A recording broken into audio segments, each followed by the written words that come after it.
नमस्कार साथियों, आज के इस वीडियो में हम उस आवाज के बारे में बात करने वाले हैं जो लाखों बुजुर्गों के सीने में दबी हुई है।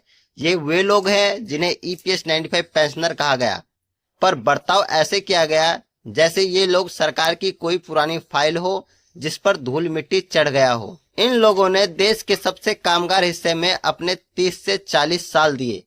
रेलवे, फैक्ट्रियों, गोदामों, मिलों, सरकारी उपक्रमों और निजी उद्योग में इन्हीं के पसीने से उत्पाद हुआ, इन्हीं की मेहनत से टैक्स आया और इन्हीं के टैक्स से देश चला।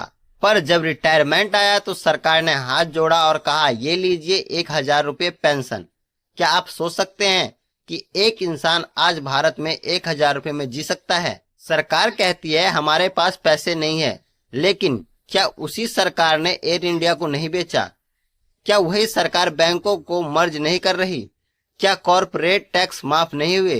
क्या करोड़ों की योजनाएं नहीं बनाई गई? और जब पेंशनरों की बारी आता है तो सरकार का जवाब आता है, समिति बना दी है।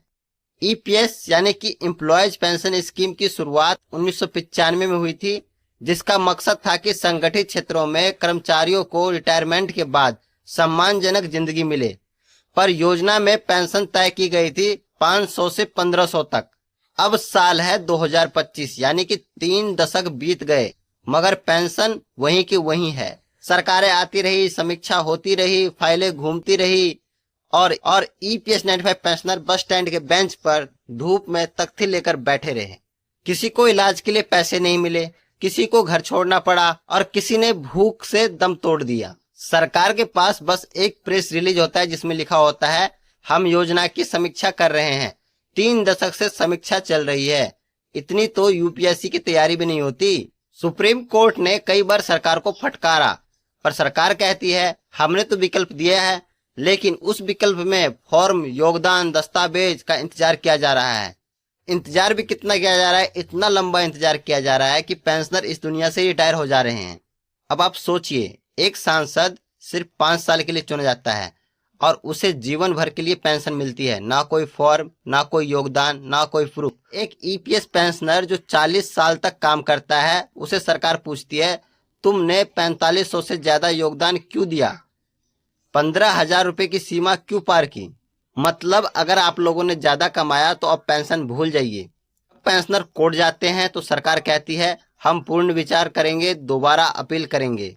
क्या सरकारें सिर्फ अदालत में फाइलें घुमाने के लिए चुनी जाती हैं? क्या EPS 95 पेंशनरों को न्याय मिलेगा? क्या यह सिर्फ कोर्ट का मामला है? क्या यह सरकार की नैतिक जिम्मेदारी नहीं है कि वह अपने देश के बुजुर्गों को सम्मानजनक जीवन दे? आज यह मुद्दा सिर्फ पेंशन का नहीं है, यह देश के संविधान, गरिमा और इंसानियत पर सवाल है। सरकार को पता है ये लोग वोट नहीं मांगते, ये धरना देंगे पर पत्थर नहीं चलाएंगे, इसलिए इनकी आवाज को बैकग्राउंड नॉइस बना दिया गया है। याद रखिए, एक देश की पहचान ऊंची इमारतों से नहीं होती, बल्कि उससे होती है जो बुजुर्गों के साथ कैसा व्यवहार करता है। आप सभी से एक ही आग्रह है कि EPS 95 पेंशनरों की लड़ाई में उनका समर्थन दे, उनका साथ दे, क्योंकि एक दिन आप भी पेंशनर होंगे और तब शायद यही आवाज आपका सहारा बने। जानकारी आप लोग कैसी लगी? कमेंट बॉक्स में कमेंट करके जरूर बताइएगा। मिलते हैं नेक्स्ट वीडियो में, तब तक के लिए धन्यवाद।